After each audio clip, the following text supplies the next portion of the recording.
there has been a huge status shift of many of the different players in this space opera, if you will.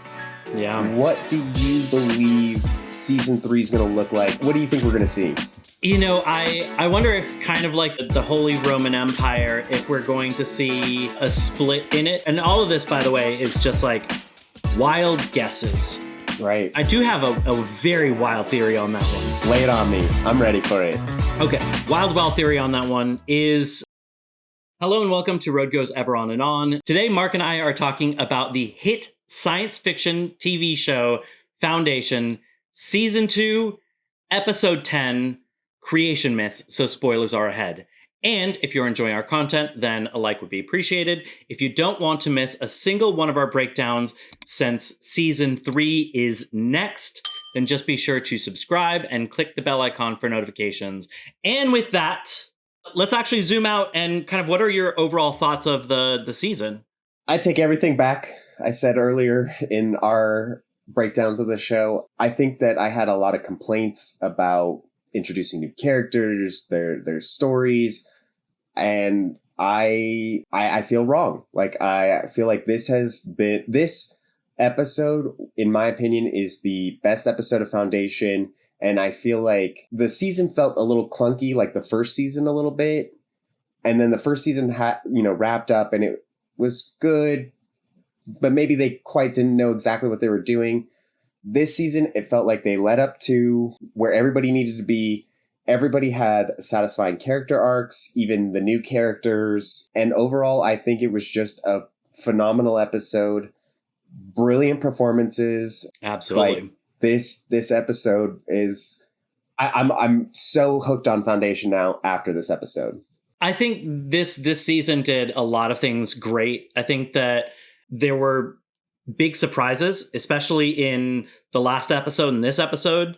I really wasn't anticipating some of the things that happened.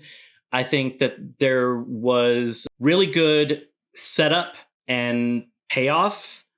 You know, like there were a lot of things that were kind of brought up early that we then kind of see. The castling device, you know, in the beginning, it's almost like a joke when it's kind of used. But then they bring it up again just so you remember it before they use it, and then they actually use it. And so it has great payoff. And I feel like they did that with a few things this season. Add to that the like better fight scenes. There's still like this huge epic scale. Like it's interesting that like this galaxy is so big that they don't even have time to show all of it. Some of it just gets like referenced. You know, there was a planet that was referenced as like part of the Foundation, Smyrna, and it's like we never saw that. Yeah. There's the blind angels, you know, that tried to kill Day. Yeah, we saw them, but like that's such an interesting name. Like I kind of want to know more about them. Like, are they elite assassins for hire? Like, where are they from? How are they trained? You know, like I kind of want more information, and it really does feel like this enormous universe. And I feel like they did a great job with all of these things. And like you said about like the different characters, great arcs for the new characters. Loved it. It was so good. You know, I think one of my complaints was that they were doing this like, oh, it's going to be in the next 150 years when we catch back up with these people, and so it kind of feels like it's hard to care about them, but also it kind of gives me this little bit of feeling of almost with Gaal and Harry, that they're like, what were their names, Peabody and Herman, the dog and the kid, and they just go on like adventures together. Yeah, that's kind of what it felt like, where there's like Harry is the dog and he's, you know, this Einstein, and he takes this kid on adventures. And I think following them like through this, I think makes the story satisfying. Like we now have a very clear focus of like who's going from the beginning to the end. It's Gaal and Harry, and watching them kind of be like, all right, we got to try to save humanity the best we can. We're going to like dip in and out for a couple 100 years now and again, just to make sure everything is where it needs to be. And we're going to do our best to try to save humanity with what we have. And I think that looking at the show from that perspective, it does make what came before it, what has happened in this season, what will come next, seem more cohesive. And I regret saying everything I poo-pooed on in the earlier episodes, but this was a phenomenal episode. It also made the season feel kind of fresh and different from last season while building off of last season, because there are so many new characters and the way that they interact with each other, the part that they have to play in the story. Like you can't just assume things because it's like, oh, I already know these people and I already know, what their intentions are. Like I loved Hober Mallow's character. And he certainly got a very dramatic way to get pulled in.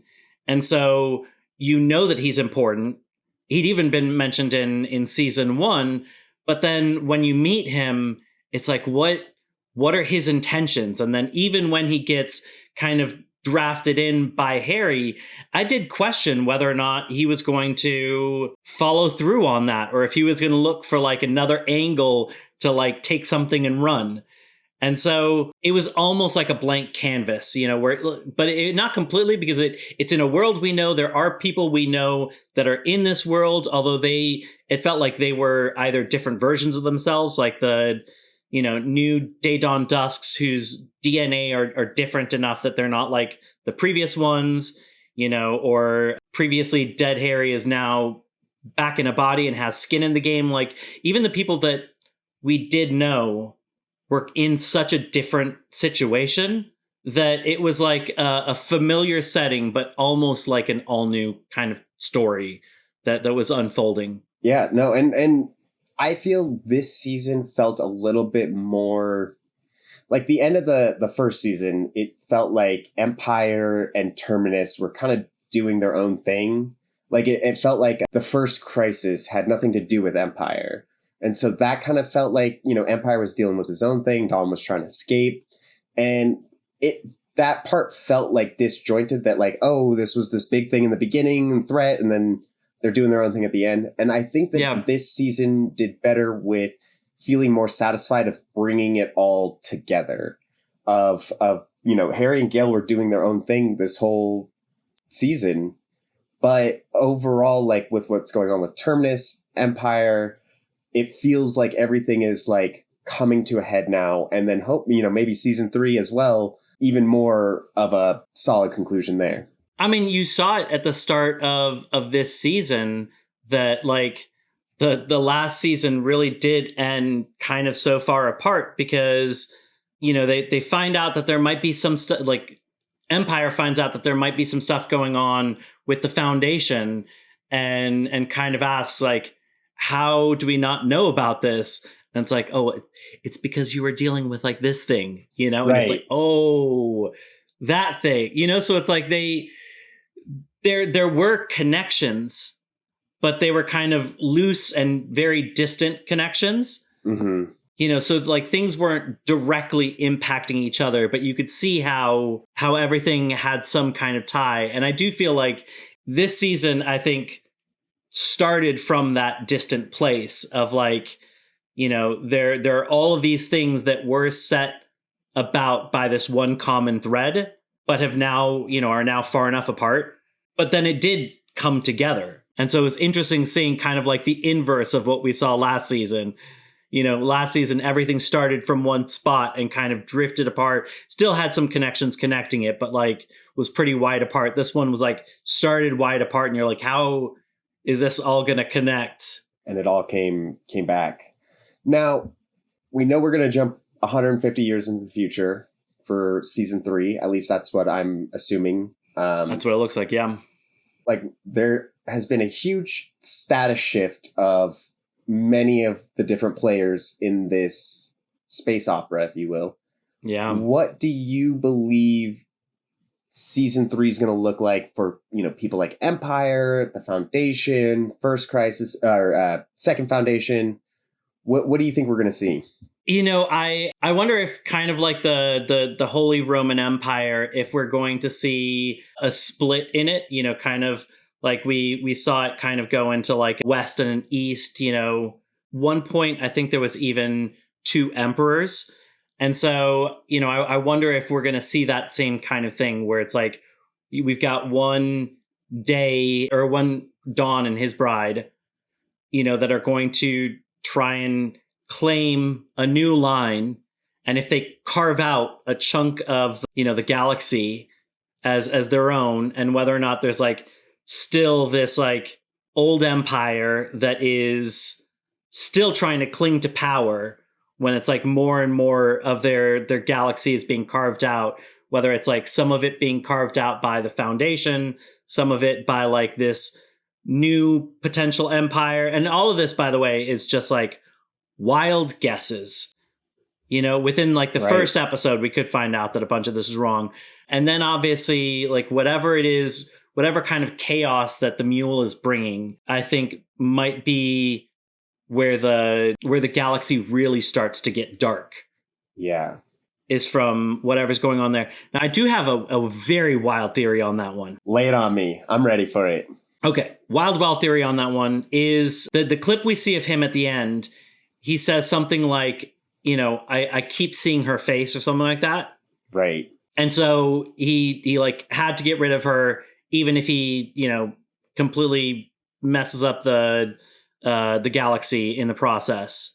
I wonder if to a certain extent, this is like a self-fulfilling prophecy where in Gaal trying to see forward, she like got herself into his head, which is like what creates these visions that haunts him, that like turns him into this thing.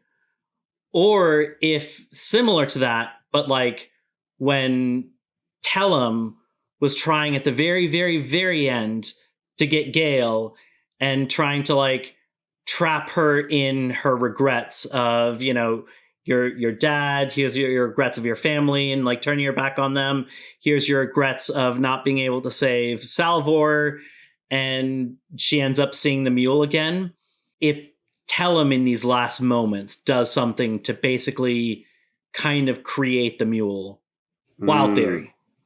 Yeah, I don't know if Tellum creates the mule based on her last, hit, but I did feel that like with Gaal peering into the future kind of as a novice, that she has basically in her mind like tapped into the mule. Like it's I guess you could say self-fulfilling prophecy or destiny, where it's like these two have just like had this connection where the mule has been having Gaal peek at him and has felt this his whole life and has been like, this girl is trying to come kill me. Like, I need to train. I need to be stronger. I need to make sure that this doesn't happen. Gaal was part of the Foundation. I got to destroy the Foundation. Like, everything I can possibly do to get rid of Gaal. So I definitely think that like her peering into the future and then him kind of like peering back is what has created the mule in general. I don't know if it's Tellum, but I definitely agree that I think that the mule might be his own victim, like a victim to the whatever's going on with Gaal and her abilities. Yeah. And, when we see that like the Mentalics aren't, there's generally one of like two reactions. You're either like treated as a god, which isn't necessarily a great thing, or you are potentially hunted, because of your godlike powers. It could already be tough enough for the mule based off how people are treating him, because of his mental powers. But then add to that, some face that keeps like peering at him that's like haunting his dreams. And he might have a similar vision where he dies to Gale's hand. Right. And so he's like, well, I know that this person is, coming to the future just to kill me. Like, I got to be prepared. I got to do everything I can to stop this. And in that, creating this whole vicious dynamic. I do see that potentially in the beginning of this new season, kind of like you're talking about the two emperors, splitting off. I can see that. And I can also see like Dawn and Dominion, because I think that Dawn would be gone in 150 years. So they would have their own new thing. And I could see whatever they built almost working with the Foundation, because that Dawn and Seraph were both victims of what Demerzel yeah. controlling Empire can do. So I could see them teaming up with the Foundation. So the Foundation, yeah, they've grown a little bit, but they're still kind of small. And if we want them to be able to stand up to the full force of Empire, then I think they will need probably Vat Dawn and Dominion to join their side, essentially. So I think that's where we could start.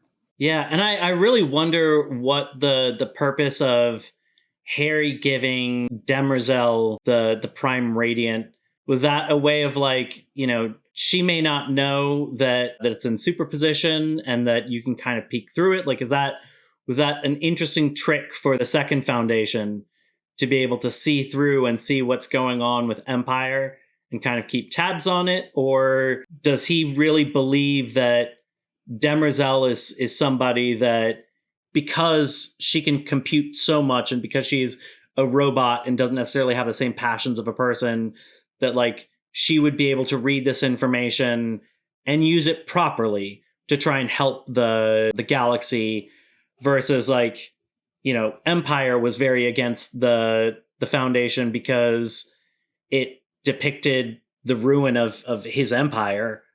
And so it's like, well, that's against me, so I'm not going to help it. Mm-hmm. So I'm kind of curious, like what her aspect is. And like with the Harry from the first Foundation finding out that he's the left hand, allowing his own planet to be destroyed, like is he making a new plan here? Does he still have access to the information from the Prime Radiant? Has he, to a certain extent, I don't know. There's so many questions I have with him, but maybe I'm getting ahead of myself on that. But I was wondering about the future. Yeah, I'm kind of had a similar curiosity of, did Harry, when he came up with psychohistory, did he account for Demerzel being the one controlling the Empire? That's what I really want to know. If he did all this math with psychohistory, thinking that empires can kind of controlling the Empire, but when Demerzel is actually doing it, and she has directives and she's kind of a machine programmed to do stuff, and maybe it doesn't matter because at the end of the day, her whole mission is to make Empire exist. But did he calculate on like how we have to deal with Demerzel? And maybe that's all part of this, where, because he did seem to know that she was not human. And maybe that's when she enters the vault, he could, sense that, or maybe he's always known. Yeah. Maybe he's trying to appeal to her and he's like, look, and maybe he knows that she's an AI, but doesn't know that she has specific programming that says that she has to keep Empire alive. And so maybe he's like, if I show you this, like, you're basically on my level of processing. Can we work together so that you can, fix Empire? And that's kind of why I think I didn't remember him giving her the Prime Radiant. So I thought she stole it. He didn't explicitly give it to her. But he did say, I could teach you how to use this. Right. It definitely implied that he was going to give it to her. And then we just didn't see that happen. And then all of a sudden we see her with it. And it's like, ooh, So I did assume that he gave it to her. Or it's a Trojan horse, and he gave her this Trojan horse that she's going to be like, I'm going to figure this out. Like, I can't read all of it, but I'll learn. And so that he gives it to her and to be like, all right, well, figure it out. And then maybe something in the Prime Radiant can stop whatever Cleon put in her. Yeah, and I really wonder what I think the state of this empire is going to be much smaller than it already was. Like, we already saw Empire getting smaller, and so I'm curious what these new Day Dawn's Dusks are going to be like. Like, it seems like their DNA continues to erode, that there's nothing that can be done about that potentially. Mm-hmm. I wonder if more of them start realizing that they're kind of pawns in this. Like, I think this is going to be a very different Trantor than the one that we've been witnessing. Yeah, I mean, I agree, especially seeing a Dawn successfully get away. even Demerzel says, I've never had to decant 3 of you at the same time. Right. And so they're all being decanted at the same time. Sure, they can manipulate the memories of them to not remember that. But I think that shows that like things are not going to be the same, right? Like moving forward. And I say, all right, let's just jump into these episodes. Let's talk about Demerzel because holy cow, man, that performance, I forget her actor's name, but man, she phenomenal performance. Yes. But how heartbreaking it is of like how she speaks about how she has so much love for Cleon and not knowing if it's real and being in this prison of running Empire and not wanting to do it. And they can't even help her from it. Like they can't fix the thing that she has going. Like it seems like Dawn, or especially Dusk, when he's talking to her, that like, we could fix you. We could change this. And she's like, she's basically like, I'll kill you. Yeah. I'll kill you if you try. And just how heartbreaking that is. It seems like she doesn't want to be that. And she's stuck. It's funny because like last episode, you had said that you couldn't tell if she loved Empire or not. And we talked a little bit about that, but neither of us thought about the fact that she doesn't know if she loves Empire or not.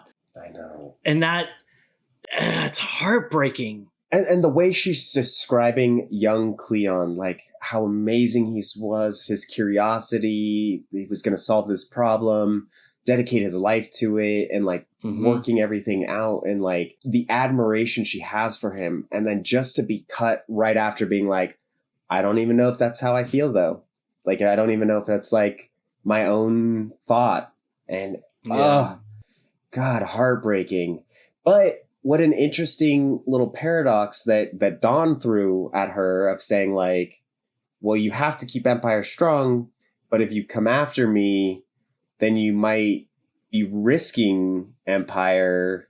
So it goes against your directive. So it's almost like a rock and a hard place of like, how does she keep Empire going? And what does this mean for her? And gosh, I love Demerzel, but she's such a complicated character. And she's got such a tough job of needing to convey her emotions, but because she's a robot, she has a limit to like what she can show, because she's not going to be as emotive as most people. She's just able to convey so much while having to be so restrained with like what little she's allowed to act with. And I love that performance. It's phenomenal. And God, it's just so heartbreaking. And just how calculated she is, where she saw that Sereth was coming into this marriage. She set up the blind angels to create irrefutable proof. And just, her having to kill Dusk. And why don't you just wipe our memories? Well, I can't risk Dominion erasing that. And devastating. I know. And so this was, I mentioned that the season has great setup and payoff. I loved the green paint bit, because that was such brilliant setup. I thought it was so tender when Dusk went up to her, knowing what was going to happen. And I do still think that there was truth to that, because I do think he realized that like she's also trapped, like he's trapped and she's trapped. But at the same time, he was going to get out this message. And that was such a brilliant way to do that. Yeah, I genuinely believe Dusk, Dusk says, I forgive you, like, for everything. And I truly do believe that he thought that. Like, he was just like, you're in a terrible situation. And we're all in a terrible situation. None of us have been making ideas for ourselves. Like, it's all been kind of controlled by original Cleon in a way. Original Cleon, yep, exactly. And they're all just puppets in this, this play. They're all playing parts in this ensemble. But I do think that he wanted to try to at least help Dawn. He was like, yes, I will make sure that Dawn maybe Dawn can get out of this. Yeah. We're all trapped in this thing. Maybe I can get the message to Dawn that he can get out in time. and save him potentially. And that's a great final effort. Like, I feel like the Dusk and Dawn that we saw in the first season, where, you know, Dusk kind of noticed he was not acting right and was kind of suspicious of him, versus this Dawn and Dusk, where they did seem to have like a, what's going on? Why are our memories not as good as, you know, original Cleon's memories? You know, what's going on? And so seeing their kind of relationship bond and him trying to do one last thing to save Dawn, I thought brilliant little tease. They don't even show us. Yeah. They don't take it away from that moment that he is having with her of forgiving her. Phenomenal. And there's really interesting kind of tragic love stories in this season. You know, there's obviously like the Hober Mallow brother situation. There's this one with like Duskin and Joyner Rue, you know, which I think that, you know, when he was Day, he probably knew that he couldn't take anybody on. And so I think there potentially was some love there, but he knew that it couldn't be more than that. And I kind of think that Dusk might have realized, like, look, if Day pulls off the plan that he does, and so this kind of like dissolves the whole thing that we're doing here, then maybe I don't have to play my part and I can be with somebody I love. So like, I think there was a real connection that was already there that was like starting to blossom more between Rue and Dusk. Yeah. And so sad the way that goes down. And then there's also like the really interesting relationship between Sereth and Dawn. I don't think that Sereth necessarily loved Dawn. I think that initially she might have been like using him against Day because she thought that like Day killed her people and she could potentially have this like silent coup. But I do think that something real was blossoming there, that like there was some chemistry. And then when she, you know, heard that thing of like, do you think that, you know, that he could do this? And he was like, I think I could in time. But that also means that at the moment he can't. And I think that like she maybe saw something good in him and was like, maybe this is a version that I could love. And so like, I think that there is something blossoming there, and it's really just kind of wild, these different romances, and unfortunate how most of them are ending. Oh no. Same with, we had the tragic romance of Bel Rios and yes. and Glaywin. And we'll touch on that, but yeah, let's just jump into that. Let's hop over to Terminus. Let's go to like what happened in Terminus. Holy moly. First off, that Day fight scene where they were just fighting Hober Mallow, Bel Rios, like, and finally just Day getting a good old fashioned beating. He needed one. That guy sucked. And he's got such a chip on his shoulder, you know, like he was itching to fight, you know, like he, you know, prompted Bel to try and take that first punch. Yeah. You know, like if you want to do it, this is your one chance. This is your chance. And then like Demerzel knew that Day was a little off his rocker. This specific Day was a little bit more bloodthirsty. And she also saw what happened with the whole Thespin Anacreon. I've been playing a lot of Dune Awakening. Arrakis is on my brain. Arachnian, or not Anacreon. Okay. So she saw what happened when Day did that, and so she didn't want this Day to kind of do something similar in how I took it, and he destroys Terminus, and then at that point, he's like, all right, let's go destroy 7 more planets. And that he was too crazy. And I think that he got his just desserts of what happened to him. I loved that Hober Mallow achieved his mission and basically wiped out all of Empire's fleet, which is another huge blow to Empire. Like that was a huge military force that was just eradicated by the Foundation, essentially. Yeah. And so that was another one of the payoffs. You know, we'd been Mm-hmm. seeing the thing on the wrist, wondering what that was, and we finally get the payoff of that. For me, I did still wonder what his motivation was, and like how somebody who has been so self-centered, you know, and like wheeling and dealing, how they would kind of have a satisfying conclusion to his story. And I actually liked the one line that kind of explained what he was doing of, you know, I always wanted to shorten the darkness, but I couldn't quite swallow, you know, the church. I bought that, and that for me worked as like, you know, this was something he could finally get behind. And I think it called for somebody unique like him that could, you know, at times be making these like brilliant moves, and at other times be perfectly okay with looking like he's on his back foot and captured, when he knows like he still has, you know, a trick up his sleeve. Like this seemed like something uniquely suited for him. Yeah.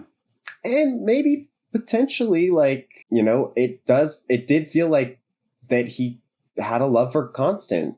And yes. Yep. And so maybe like in Polly and her tracking him down, you know, normally he'd be like dismissive of the church brethren, but maybe there was this something little connection between him and Constant that like he's kind of like, well, I don't quite believe in it, or I don't quite settle in it, but I kind of like this girl and she does. And, you know, maybe. And they don't, I like that they don't go into too much detail of like, that's why, oh, I just did it for a girl. So like his line of that you were mentioning makes it feel like he was doing it for himself anyway. But like also there could be this, because it did seem a lot of like they had a lot of passion for each other. I think it was because I don't think it was for a girl, you know, because like normally when you say that, it's like a love thing, versus in this case, I think his words to her at the end were very real about like, you know, his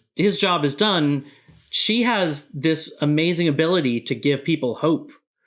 Yeah. And I think that's something that she did give to him. And I think he probably did love her because of that. So I think there might have been those feelings, but I think he realized that like the galaxy needed this light to not be snuffed out. Right. So I'm just smiling because that moment where she's like, do you want to know my real name? I know. It was so good. It's Hope. He's like, really? And she's like, no. And then just closes the door, doesn't even tell him. Like, there were so many of those good moments. Like the wine thing was pretty similar, where it's like it's been building up, and then it turns out like it's bad. And we get a call back to Becky in the like sweetest, not sweetest way. Right. Like, but it still reminds us of something that like we love. You know, it's funny. I've made the comparison that the show has had a little bit of Star Wars feeling. Yeah.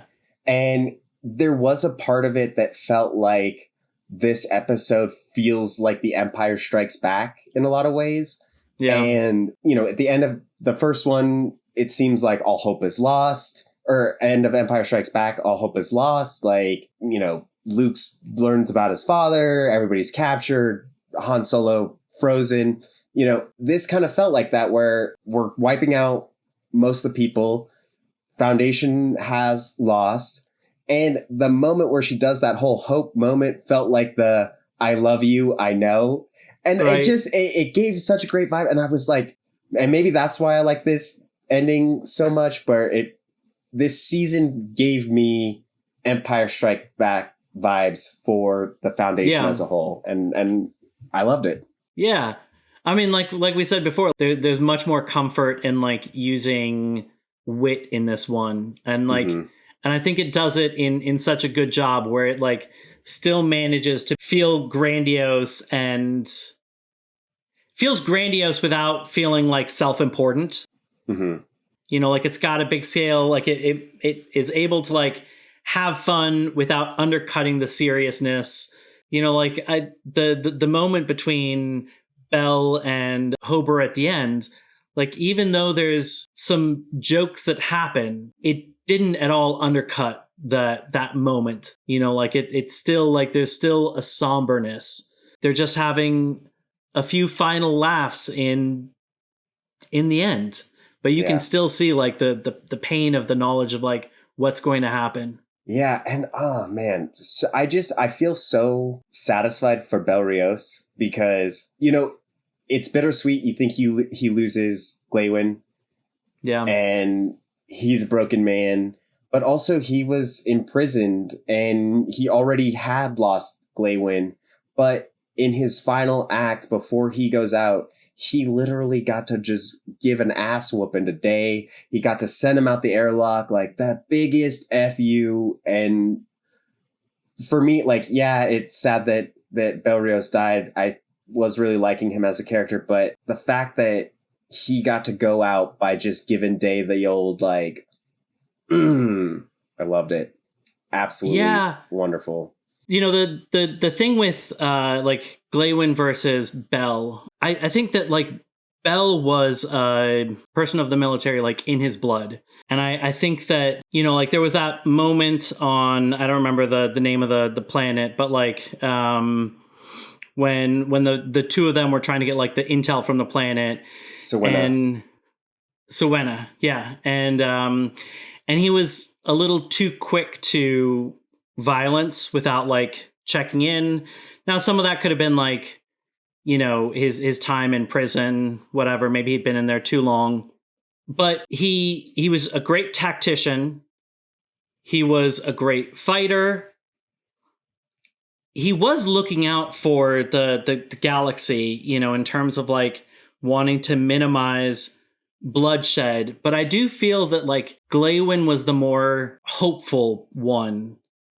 And so to a certain extent, I think that like that Bell was the kind of person that would be the perfect person to like execute this plan to bring about something positive, and that Glaywin would be the better person to be able to like live in that world and like help usher it forward.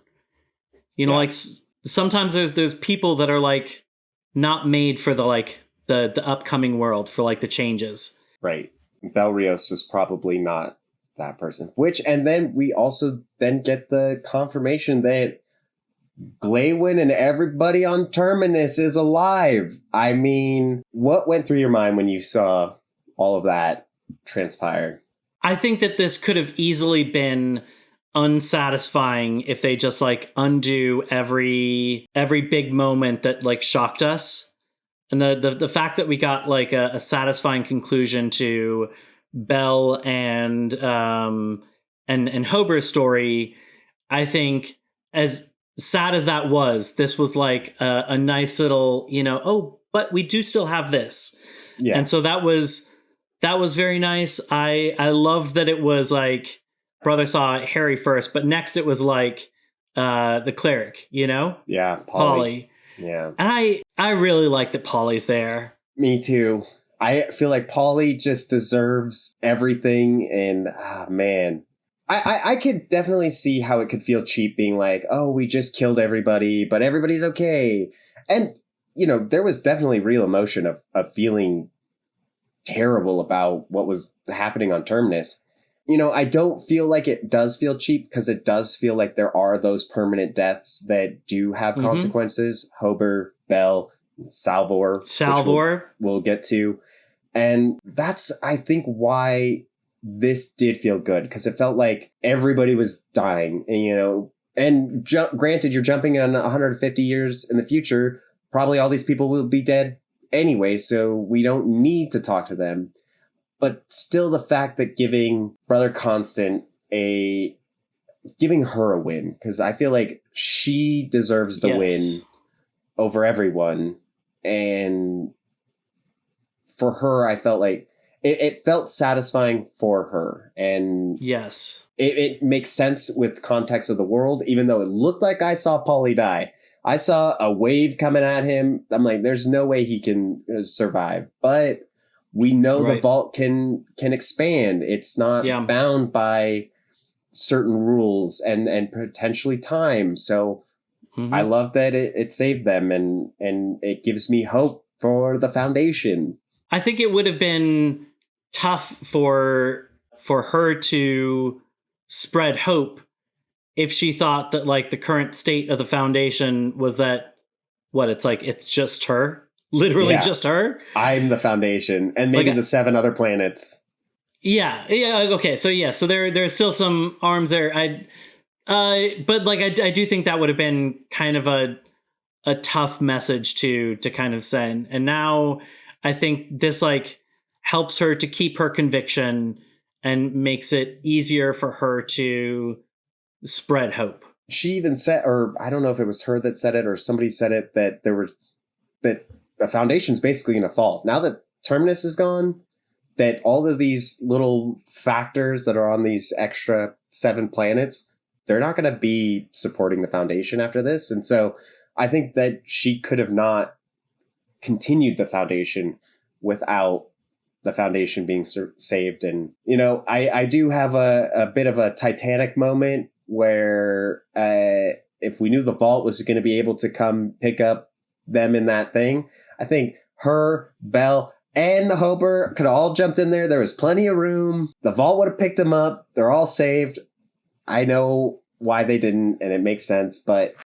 And why I bring up Titanic is they could have both fit on the thing. Yeah. So I think that there's a potential argument of like, if space was already folded and so those ships were going to be in that spot, that maybe the vault couldn't also occupy that space.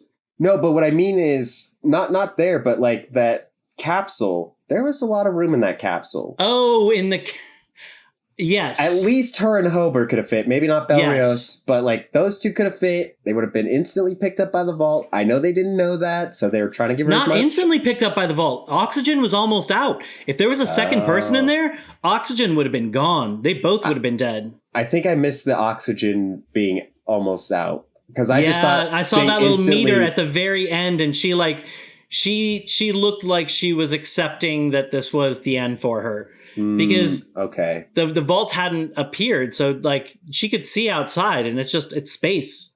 Yeah. Okay. All right. Well. All right. I just it was a little Titanic moment. I'm like, they could have both made it, but that's the hopeless romantic in me, you know? Right. Yeah. Let's talk about Ignis. So let's talk about how Harry escaped. That was brilliant. I felt like it was going to be really hard to satisfy that explanation, but you 100% were correctly right that Gaal knew what she was doing. She was counting primes to keep people out of her head. I didn't know what her thing was, but I was like, she knows something.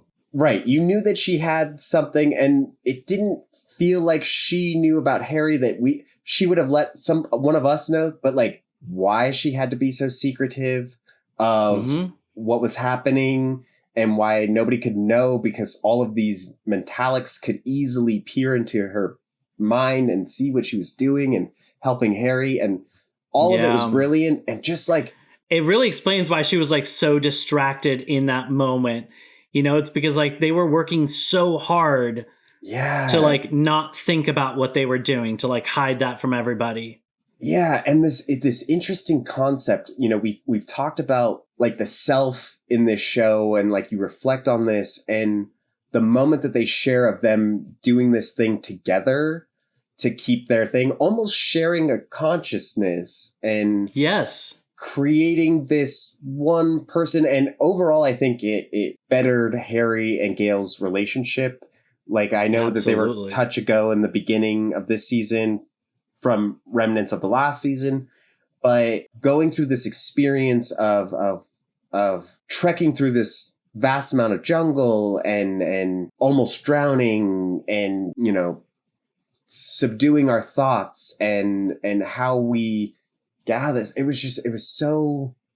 was a very satisfying explanation to how Harry survived. Even Salvor being like, I saw him, and like why they had to keep Salvor in the dark because they couldn't risk everybody knowing. And that such a great explanation, and I'm satisfied with it. Yeah, I mean, like you said, that was going to be a tough one to pull off, and it was great, and like really covered the bases well, and like once you know what it was, there are scenes that make sense. That now it's like, oh, that's why this was going on. Now I understand. The payoff you were talking about. Yeah, exactly. And so it didn't just feel like a cheap trick, you know. Mm-hmm. Really, really liked that. But now, Salvor dying.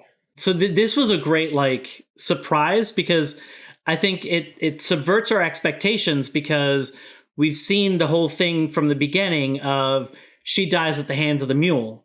And so in your head, it's like she's safe because, you know, one of two things are in her future. She dies because of the mule, or Gaal finds a way to change the future and she manages to survive the mule. But you don't even think about, you know, a third option of, you know, that she dies much sooner, which proves that the future can be, you know, changed. So like, I really felt like that subverted our expectations and took a character that I thought was safe and gave a tragic end. But then like in her end, she's like selling it to Gaal of like, this is great news. Like, this means this frees you. You can change the future. I know. But I don't know if I'm sold on it with Salvor's mentality. Yeah, so the mule doesn't kill Salvor, but when we see the vision of Gaal and the mule and her seeing Salvor dying, we don't see the mule kill Salvor. We just see Salvor dying. So what if that was just something that we knew, like Gaal has this mentalic ability, and so she's looking at the mule, but like while she's doing this, she was also seeing that at some point soon Salvor dies. So I don't necessarily know if they're free, and it does seem like the mule is still on his path of like exactly what he's going to do. Like, we didn't really change this war or what the mule existing. He's still going to be just as evil and bad. And instead of killing Salvor in the future, she just died early. And maybe Gaal had seen her death in the future that was really just the death that she witnessed now. So I don't even know if I'm sold on we can change the future. The way that I took it is like the future can be changed. And though like we see a clip of the mules, it seems like he's still going to be a thing, but maybe Gaal and Harry are able to blunt his impact, because like that future was pretty bleak. Yeah. There were like, everything was on fire. There were like bodies hanging from places. Like it was a pretty terrible looking world. And maybe they can dampen those effects where he doesn't do as much damage. That was kind of what I took it as. Yeah, and I definitely think that that's what they're going to do with it. And I do think that, you know, Salvor's death is that, like, oh, she's going to, you know, whatever. So, like, I do think that's where they're going with it. But also when we saw the mule in the future, like, we could still hear chaos going on outside his walls. So, you know, did they stop the chaos? It seems like the chaos is happening 100%. So what... Yeah. Granted, I do think they will be successful, and I do think that they will get... I think there will be maybe a bittersweet, happy ending overall, thanks to Salvor dying. Mm-hmm. But part of me does feel like we knew she was going to die, in a way. Like, Right. It did subvert my expectations that it happened in this season, but I do think that, like, we had the expectation that she was going to die, potentially in the future. And maybe that's just what Gaal saw. So, but I don't know. Either way, it was still a great episode. I loved it. Yeah. But with that, I think our journey has come to an end. Thank you folks so much for joining along. Come back next week as we will be tackling live Foundation Season 3. We look forward to seeing you then. Until then, I'm Mark. This is Sterling. Thanks.